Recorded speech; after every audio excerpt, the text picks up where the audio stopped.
Hello and welcome to Bias Bash. I'm Lauren Green. In the hot seat today is A.R.M. Ratner. She is the bureau chief for Talk Radio News Service, and of course, our Fox News contributor. How you doing, Ellen? I'm doing fine. It's cold in the Northeast, but I'm surviving. Yes, well, it is winter.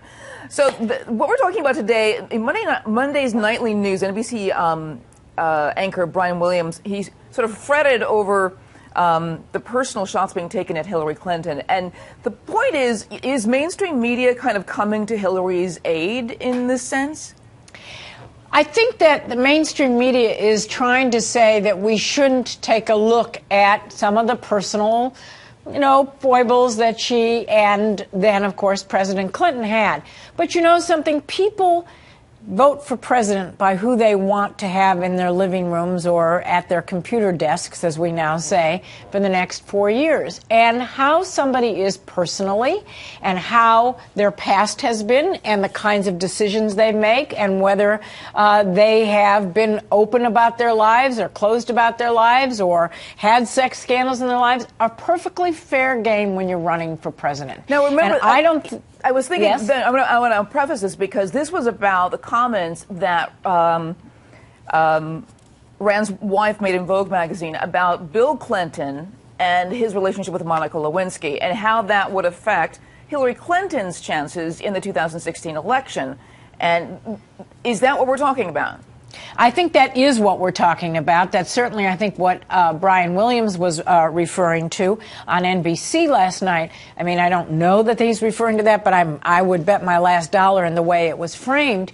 And so, yes, I mean, I don't understand. I would bet at one of those 3 presidential debates, if she makes it and decides to run and makes it, that she's going to be asked about that. My guess is that will not be off the table. And frankly, I'm not so sure it should be. Yes, we want our president to think very narrowly about running the country. But we all know that every president has their personal lives out there for the world to see. Sure. And people identify or don't identify with it. I mean, Ronald Reagan was very well liked because of his personality style. And we can all remember about Nancy Reagan talking about that little gun she had by her bedside. I mean, people remember those kinds of things and they talk about those things. And so I think the media, if I was running the media, which I'm not, if I was king, I would tell the media, stay out of it. Don't make comments. Don't say things like Brian Williams saying it's indeed already getting personal. It is going to get personal. That is how presidential campaigns, and as you pointed out to me earlier today, that is also how midterm elections run.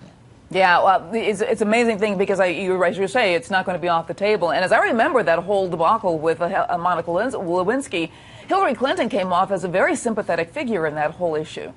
So that actually might play to her advantage, despite, Bill Clinton being the first husband or something, what that will mean. Yes, and so I think that it's clearly going to come up. Her response, which has been shown over and over again on various television and internet sites, about what she said when questioned as Secretary of State about Benghazi, is going to be questioned. As frankly, even though she said she learned a lot from it, her first foray into national health care. So all of that is going to be on the table, and in my view, when you're running for president, everything is on the table. Well, hats are off, and it sounds like it's all begun. Thank you so much, A.R.M. Ratner. Thank you. If you want to hear more media analysis on this topic and others, check out Media Buzz on Sundays at 11 a.m. with Howard Kurtz, who is the host. And I want to thank A.R.M. Ratner, bureau chief, Talk Radio News Service, and Fox News contributor for being on Bias Bash. Thank you. Thanks.